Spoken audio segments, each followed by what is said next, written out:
Years. We are years. Welcome students on the digital platform of ES zone academy. तो English के lecture में आज हम नया टॉपिक पढ़ेंगे डायरेक्ट इनडायरेक्ट। ठीक, डायरेक्ट इनडायरेक्ट को हम नरेशन के अंदर पढ़ते हैं।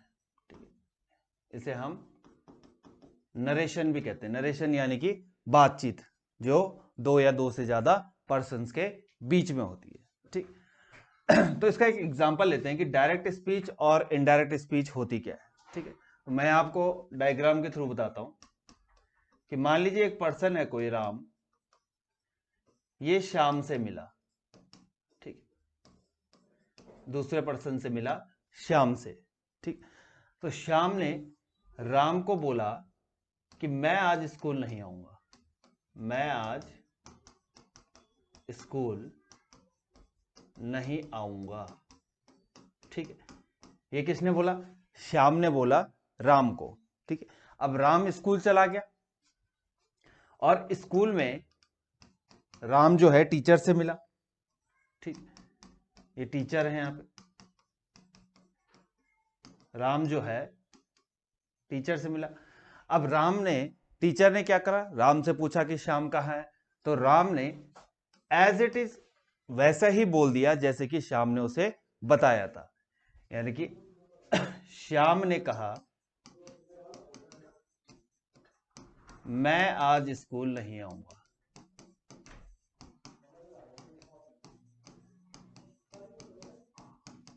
ठीक, तो देखिए यहां पे राम ने क्या करा, बिल्कुल जैसी स्पीच श्याम ने उसे बोली थी, यानी कि जैसा कन्वर्सेशन श्याम ने राम के साथ किया था वही लाइन राम ने टीचर को भी बता दी।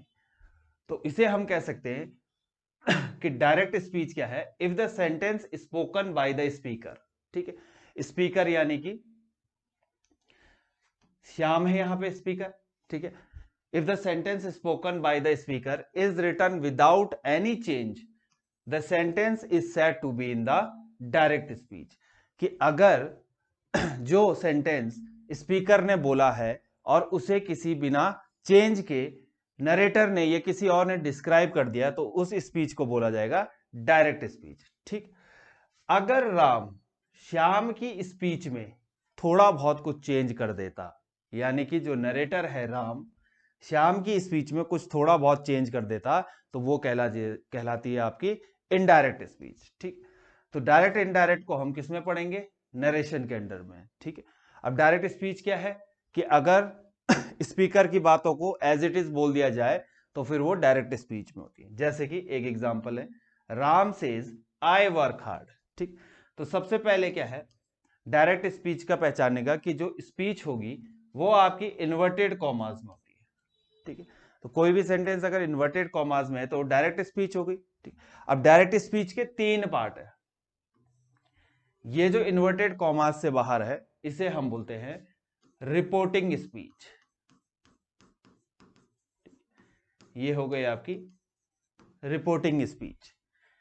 जो इन्वर्टेड कॉमास के अंदर है ये है आपकी रिपोर्टेड स्पीच।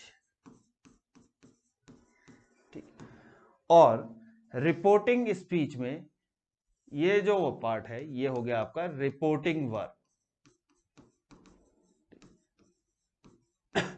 तो हमेशा डायरेक्ट स्पीच के तीन पार्ट होंगे, एक होगा आपका रिपोर्टिंग स्पीच, एक होगा रिपोर्टेड स्पीच, और रिपोर्टिंग स्पीच के वर्ब को हम कहते हैं रिपोर्टिंग वर्ब। ठीक, चलिए indirect speech, if the sentence spoken by the speaker is changed by the narrator. अगर स्पीकर के द्वारा बोला गया सेंटेंस नरेटर ने जो उसको बता रहा है नरेटर ने चेंज कर दिया तो उस स्पीच को हम बोलेंगे इनडायरेक्ट स्पीच। जैसे कि अगर हम इसकी इनडायरेक्ट स्पीच देखें तो Ram says that he works hard. ठीक, तो ये क्या हो गई आपकी इनडायरेक्ट स्पीच हो गई। अब इसके कुछ रूल्स है कि कैसे चेंज हो गया, कौन सा कनेक्टर लेंगे, पर्सन्स कैसे चेंज होंगे, जो अदर इंफॉर्मेशन है टेंस है वो कैसे चेंज होते हैं। तो चलिए आगे बढ़ते हैं। देखिए कंडीशंस हैं कुछ। ठीक है। तो पहली कंडीशन ये कहती है कि अगर रिपोर्टिंग वर्ब, ठीक है, प्रेजेंट और फ्यूचर का हुआ, अगर रिपोर्टिंग वर्ब प्रेजेंट और फ्यूचर के हैं, तो no change in the tense of the reported speech, तो रिपोर्टेड स्पीच के उसमें कोई भी चेंज नहीं होगा, टेंस चेंज नहीं होगा रिपोर्टेड स्पीच का। तो पहली कंडीशन ये बनती है कि अगर रिपोर्टिंग वर्ब प्रेजेंट या फ्यूचर की हुई तो रिपोर्टेड स्पीच का टेंस चेंज नहीं होगा, ठीक। दूसरी कंडीशन, अगर रिपोर्टिंग वर्ब पास्ट टेंस का है, ठीक है, और रिपोर्टेड स्पीच कोई यूनिवर्सल ट्रूथ है, कोई फ्रेज है, ईडियम है, हैबिचुअल या हिस्टोरिकल फैक्ट है, ठीक है। देखिए ध्यान देना, अगर रिपोर्टिंग वर्ब पास्ट टेंस का है, ठीक है, रिपोर्टिंग वर्ब अगर प्रेजेंट टेंस और फ्यूचर टेंस का है तो रिपोर्टेड स्पीच का टेंस चेंज नहीं होता है। लेकिन अगर रिपोर्टिंग वर्ब पास्ट टेंस की है और रिपोर्टेड स्पीच इनमें से कुछ है, universal truth, phrase, idiom, habitual action और हिस्टोरिकल फैक्ट, तब भी टेंस चेंज नहीं होगा रिपोर्टेड स्पीच का, ठीक है। तो दूसरी कंडीशन यह है कि अगर रिपोर्टिंग वर्ब पास्ट टेंस की है और रिपोर्टेड स्पीच में कोई इनमें से ये 5 जो मैंने आपको ऑप्शन दिए इनमें से कोई एक है, तो रिपोर्टेड स्पीच का टेंस फिर भी चेंज नहीं होगा, ठीक। नेक्स्ट है, अगर रिपोर्टिंग वर्ब पास्ट टेंस की हुई, नेक्स्ट कंडीशन, ठीक है, और रिपोर्टेड स्पीच ना तो आपका यूनिवर्सल ट्रूथ है, ना फ्रेज है, ना इडियम है, ना हैबिचुअल एक्शन है, ना हिस्टोरिकल फैक्ट है, तो फिर क्या होगा, रिपोर्टेड स्पीच का टेंस चेंज होगा। The tense will change of reported speech, ठीक है। तो इस कंडीशन में क्या है, रिपोर्टेड स्पीच का टेंस चेंज हो जाता है। किस कंडीशन में, रिपोर्टिंग वर्ब पास्ट टेंस की चाहिए और रिपोर्टेड स्पीच ना ही यूनिवर्सल ट्रूथ होना चाहिए, ना ही फ्रेज, ना ही इडियम, तो फिर क्या हो जाएगा, रिपोर्टेड स्पीच का टेंस चेंज हो जाएगा, ठीक। तो चलिए देखते हैं कौन सा टेंस किस में बदलता है। तो चेंज इन टेंस, कि टेंस में कैसे चेंज करेंगे आप, ठीक।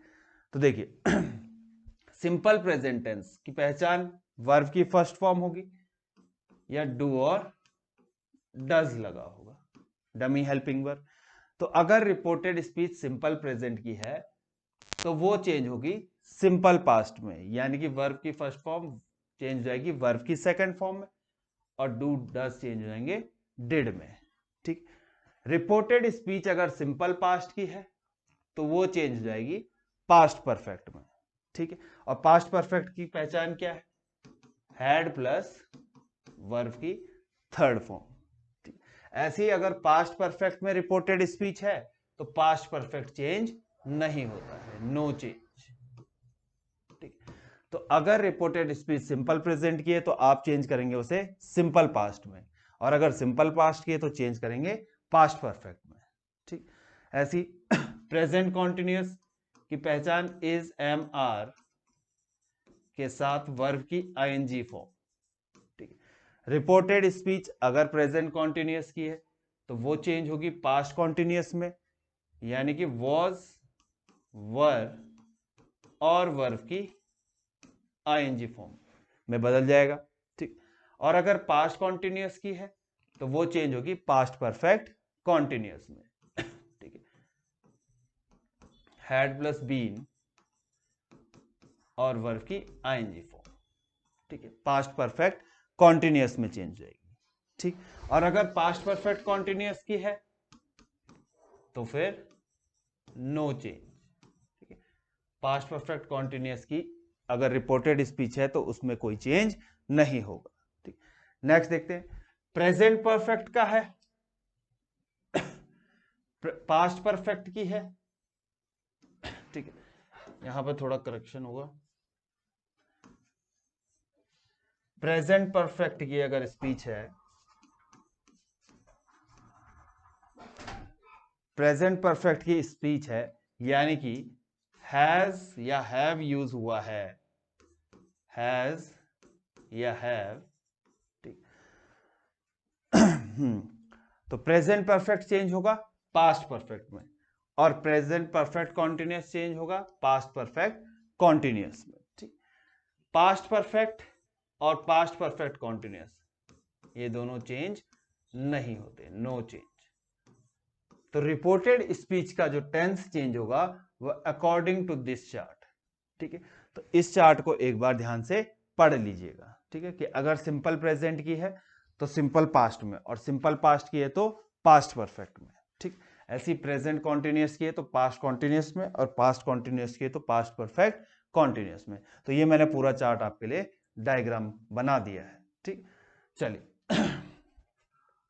नेक्स्ट है चेंज इन मॉडल्स, ठीक है। कुछ मॉडल वर्ड्स होते हैं। तो अगर डायरेक्ट स्पीच में, रिपोर्टेड स्पीच में, ठीक, रिपोर्टेड स्पीच में, अगर रिपोर्टेड स्पीच में मॉडल्स यूज हुए हैं शैल और विल, ठीक है, तो शैल चेंज होगा शुड में, और विल चेंज होगा वुड में, ठीक है। तो ये बात ध्यान रखना कि शैल चेंज होता है शुड में और विल चेंज होगा वुड में। ऐसी मे चेंज होगा माइट में, और कैन चेंज होगा कुड में, ठीक। मे जो है वो चेंज होता है माइट में, और कैन जो है वो चेंज होगा कुड में, ठीक।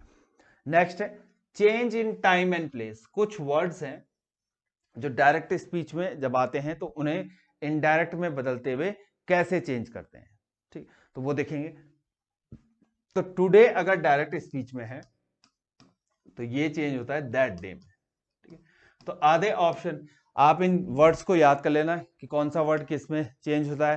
तो 4 अगर आपके पास ऑप्शन है तो उनमें से 2 में तो ये वर्ड चेंज ही नहीं करेगा वो, ठीक है, और एक में वो टेंस चेंज नहीं करेगा। तो बचा लास्ट ऑप्शन। तो अगर आपने वो चार्ट ध्यान से पढ़ा हुआ है या ये वर्ड्स आपको याद हैं कि किस में चेंज होते हैं, तो इजीली आप ऑप्शन से भी क्या कर सकते हैं, एलिमिनेशन मेथड से आंसर निकाल सकते हैं, यानी कि 2 या 3 ऑप्शन जो है वो आपके एलिमिनेट हो जाएंगे। तो लास्ट वाला ऑप्शन जो बचेगा वो आपका आंसर होगा, ठीक।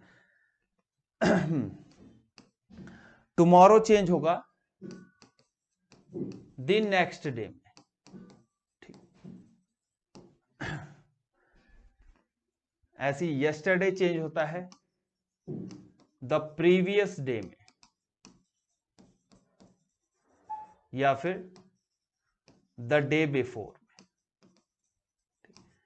द प्रीवियस डे या फिर द डे बिफोर।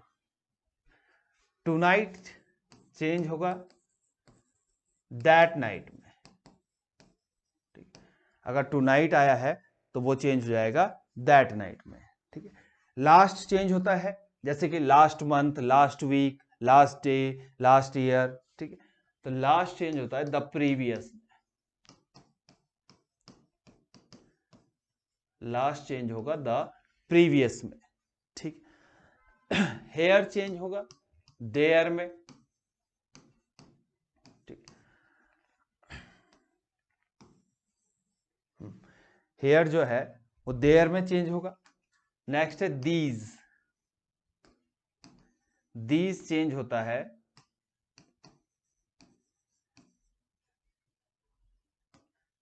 दोज में। अगो चेंज होगा बिफोर में, और नाउ, न्यू नहीं है, नाउ है,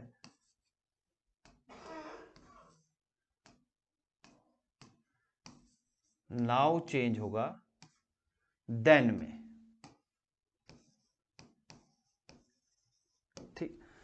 तो ये देख लीजिए टुडे जो चेंज होगा दैट डे में, ठीक है। Tomorrow the next day, yesterday the previous day या the day before, tonight that night, last change होगा द प्रीवियस में, हेयर चेंज होता है देयर में, और दीज चेंज होगा दोज में, अगो चेंज होगा बिफोर में, और नाउ चेंज होगा देन में, ठीक। चलिए लास्ट और इंपॉर्टेंट पार्ट कि चेंज इन पर्सन, कि first person, second person, third person कैसे चेंज होते हैं, ठीक। तो ये सीखना जरा इंपॉर्टेंट है, ठीक। तो इसकी भी 2-4 कंडीशंस बनती है, पहले हम वो नोट डाउन कर लेंगे। तो पहली कंडीशन क्या है, फर्स्ट कंडीशन, ठीक। तो पहली कंडीशन कहती है if there is first person in reported speech,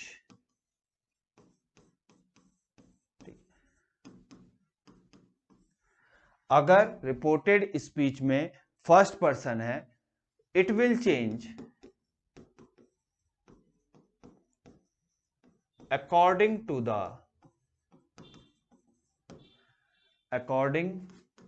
the subject of the reporting speech। ठीक, तो अगर रिपोर्टेड स्पीच में फर्स्ट पर्सन प्रोनाउन यूज किया गया है, ठीक, तो वो चेंज होगा according to the subject of the reporting speech, यानी कि रिपोर्टिंग स्पीच का जो सब्जेक्ट है उसके अकॉर्डिंग ही चेंज होगा। ठीक, तो पहली कंडीशन ये बनती है। दूसरी condition number 2, if there is second person in reported speech, अगर सेकेंड पर्सन है रिपोर्टेड स्पीच में, it will change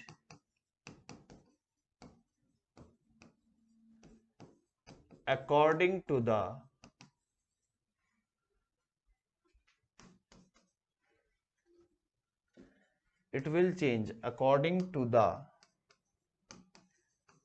object of the reporting speech. ठीक, तो देखिए, अगर रिपोर्टेड स्पीच में फर्स्ट पर्सन है तो वो चेंज होगा according to the subject of the reporting speech. अगर रिपोर्टेड स्पीच में सेकंड पर्सन है तो वो चेंज होगा according to the object of the reporting speech. ठीक, तो ये दो मेन रूल है। तीसरा रूल, थर्ड कंडीशन जो बनती है, if there is third person in reported speech, अगर रिपोर्टेड स्पीच में थर्ड पर्सन है तो इट विल नॉट चेंज। ठीक है, पर्सन की बात कर रहे हैं हम कि अगर रिपोर्टेड स्पीच में थर्ड पर्सन का यूज हुआ है तो थर्ड पर्सन किसी में भी चेंज नहीं होगा। ठीक, तो चलिए कुछ सेंटेंस करते हैं। देखिए, पहला है ही सेड, ठीक, ये है आपकी reporting speech. I have completed the task my self, ये है आपकी रिपोर्टेड स्पीच। तो सबसे पहली चीज ये देखिए कि आई सेड, रिपोर्टिंग वर्ब जो है ये पास्ट टेंस का है। ठीक है, ये पास्ट का है। अब I have completed the task my self, ना तो ये कोई यूनिवर्सल फैक्ट है, ना ही ईडियम है, ना ही फ्रेज है, ना ही ये कोई हिस्टोरिकल फैक्ट है। ठीक है, यानी इसका टेंस तो अब चेंज होगा। तो सबसे पहले हमें ये पता करना है कि ये कौन से टेंस का है। तो हैज हैव कंप्लीटेड वर्ब की थर्ड फॉर्म, यानी कि प्रेजेंट परफेक्ट का है। तो जब आप इसे इस डायरेक्ट स्पीच को इनडायरेक्ट में चेंज करेंगे तो ये कौन सी, प्रेजेंट परफेक्ट की है। और प्रेजेंट परफेक्ट की चेंज होती है अकॉर्डिंग टू द चार्ट कि प्रेजेंट परफेक्ट, ठीक है, चेंज होता है पास्ट परफेक्ट में। ठीक है, यहां पे जो हमने चार्ट बनाया था, प्रेजेंट परफेक्ट चेंज होता है पास्ट परफेक्ट में। ठीक है, तो ये प्रेजेंट परफेक्ट की है। तो अब हम इसे पास्ट परफेक्ट में चेंज करेंगे। तो क्या बनेगा, ही सेड दैट, अब देखिए ये क्या है, यहां पे फर्स्ट पर्सन, अभी हम change of person, first person, तो first person according to the subject of the reporting speech, जो फर्स्ट पर्सन है वो according to the subject of the reporting speech. ठीक, तो he said that, he change कर दिया हमने आई को ही में, ठीक, हैड कंप्लीटेड, टेंस भी चेंज हो गया, द टास्क, अब माई सेल्फ चेंज होगा हिमसेल्फ में। देखिए अगर मैं इसकी वॉइस देखूं, उसने कहा डायरेक्ट स्पीच की, ये डायरेक्ट स्पीच है, ये इनडायरेक्ट स्पीच है, ठीक। तो अगर डायरेक्ट स्पीच की वॉइस देखें कि उसने कहा मैं अपना काम पूरा कर चुका हूं, ठीक है, तो ये तो डायरेक्ट स्पीच है। अब अगर हम इसे इनडायरेक्ट में चेंज करेंगे तो इसकी वॉइस कैसे आएगी, उसने कहा कि वह अपना काम पूरा कर चुका है, he said that he had completed the task himself, ठीक। Next, he said to me, ये आपकी रिपोर्टिंग स्पीच, ये इन्वर्टेड कॉमास वाला reported speech. You have ruined your life, you second person, तो ही सेड टू मी,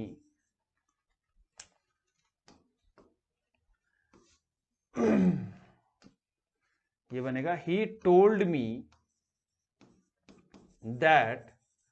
अब you जो है second person जो है वह according to the object, object के अकॉर्डिंग चेंज होता है, ठीक। तो ही सेड दैट, अब देखिए एक क्लॉज तो ये है ही टोल्ड मी, दैट कनेक्टर, और इसके बाद एक दूसरा क्लॉज आएगा। अब मी तो यहां पे ऑब्जेक्टिव केस था तो इसलिए मी का यूज हुआ, लेकिन जब यू चेंज होगा तो यू चेंज होगा इसके अकॉर्डिंग आई में, ठीक है। तो आई इसलिए बना क्योंकि ऑब्जेक्ट क्या था, मी, और जब हम यहां से एक नया सेंटेंस स्टार्ट कर रहे हैं तो हमें सब्जेक्टिव केस चाहिए मी का। तो he said that I have ruined, have ruined था, टेंस भी चेंज होगा, क्या बनेगा, हैड रूइंड, यूर चेंज होगा, माई लाइफ, ठीक। तो डायरेक्ट में था he said to me you have ruined your life, indirect में यही चेंज होकर बनेगा he told me that I had ruined my life, ठीक। नेक्स्ट है Mohan said, he said Mohan tries to solve problem himself, ठीक। तो मोहन थर्ड पर्सन, कोई change नहीं होगा, क्या बनेगा, he said that Mohan tried, tries किस में चेंज होगा, पास्ट में जाएगा, tried to solve problems himself, ठीक। तो he said that Mohan tried to solve problem himself, clear है। नेक्स्ट है she said you are welcome. अब देखिए यहां पे क्या था, सेकंड पर्सन, तो सेकंड पर्सन ने ऑब्जेक्ट के अकॉर्डिंग चेंज होना था, लेकिन यहां पे तो ऑब्जेक्ट है ही नहीं, she said you are welcome, अब ऑब्जेक्ट तो है ही नहीं। अब रिपोर्टेड स्पीच में सेकंड पर्सन है, इसने ऑब्जेक्ट के अकॉर्डिंग चेंज होना था, तो ऑब्जेक्ट मिसिंग है, ठीक। तो यहां पे एक कंडीशन बनती है, if there is no object in reporting speech and there is second person in reported speech, change it into either first person or third person. तो इस रूल को एक बार ध्यान से पढ़ेंगे। देखिए if there is no object in reporting speech, ठीक है, कोई ऑब्जेक्ट नहीं है रिपोर्टिंग स्पीच में, and there is second person in reported speech, और रिपोर्टेड स्पीच में सेकंड पर्सन है, ठीक है, और रिपोर्टिंग स्पीच में क्या है, ऑब्जेक्ट मिसिंग है, change it into either first person और थर्ड पर्सन। तो जो सेकंड पर्सन यूज हुआ है रिपोर्टेड स्पीच में, या तो वो फर्स्ट पर्सन में बदल जाएगा या फिर थर्ड पर्सन में। तो क्या बनेगा इसका इनडायरेक्ट स्पीच, इसका बनेगा शी सेड दैट आई, या तो फर्स्ट पर्सन में या फिर थर्ड पर्सन को, ही शी, टेंस तो चेंज होगा, was welcome, She said that I, he या शी वॉज वेलकम। नेक्स्ट है I said you are a big fool. तो यू किसके अकॉर्डिंग चेंज होना था? ऑब्जेक्ट के अकॉर्डिंग, ठीक है, लेकिन ऑब्जेक्ट तो है ही नहीं, यहाँ पे मिसिंग है, ठीक है। तो जब ऑब्जेक्ट मिसिंग हो गया तो फिर किसके अकॉर्डिंग, या तो फर्स्ट पर्सन में या फिर थर्ड पर्सन में। तो क्या बनेगा? I said that I, he, she was a big fool. Tense तो चेंज होगा। अब देखिए यहां पे थोड़ा एक रूल बनता है कि अगर रिपोर्टिंग वर्ब का सब्जेक्ट फर्स्ट पर्सन है, ठीक है, और रिपोर्टेड स्पीच में सेकंड पर्सन का यूज हुआ है जिसको कि हमें चेंज करना है, लेकिन ऑब्जेक्ट नहीं है हमारे पास और सब्जेक्ट जो है वो फर्स्ट पर्सन है, तो सेकंड पर्सन को आप फर्स्ट पर्सन में चेंज नहीं कर सकते, यानी कि आपके पास केवल क्या बचा हुआ है? Third person. तो आई सेड दैट ही या she was a big fool. तो ये कब लगेगा? कि अगर रिपोर्टेड स्पीच में सेकंड पर्सन है लेकिन रिपोर्टिंग स्पीच में कोई ऑब्जेक्ट ही नहीं है, उसको चेंज अकॉर्डिंग टू जो चेंज होगा उसका, तो अगर उसमें ऑब्जेक्ट ही नहीं तो या तो फर्स्ट पर्सन में चेंज होगा या फिर थर्ड पर्सन में। लेकिन अगर रिपोर्टिंग वर्ब का सब्जेक्ट फर्स्ट पर्सन है तो फिर आप रिपोर्टेड स्पीच के सेकंड पर्सन को फर्स्ट पर्सन में चेंज नहीं कर सकते, फिर आपके पास क्या बचा? केवल थर्ड पर्सन। तो लास्ट वाला जो एग्जांपल है ये इसी कंडीशन पे, ठीक। तो आज के इस लेक्चर में हमने ये देखा कि डायरेक्ट स्पीच और इनडायरेक्ट स्पीच क्या होती है, क्या क्या कंडीशंस हैं कि कब डायरेक्ट स्पीच को इनडायरेक्ट में बदल सकते हैं, कौन कौन सी कंडीशन में हम उसे नहीं बदल सकते, कुछ चेंज इन टेंस कि सिंपल प्रेजेंट किस में चेंज होगा, सिंपल पास्ट किस में चेंज होगा, ठीक है, और कुछ हमने मॉडल्स वर्ब देखे कि मॉडल वर्ब कैसे किस में चेंज होते हैं। उसी के अकॉर्डिंग हमने कुछ वर्ड्स देखे हैं कि जैसे टुडे है तो वो किस में चेंज होगा, टुनाइट है तो किस में चेंज होगा, ठीक है। और लास्ट जो हमने आज पढ़ा है वो है चेंज इन पर्सन, कि कौन सा पर्सन किस में किस कंडीशन के अकॉर्डिंग चेंज होता है, ठीक। तो इस लेक्चर में इतना ही, कल हम इसके एग्जाम्पल्स करें, ठीक। तो I hope you liked it, thank you very much.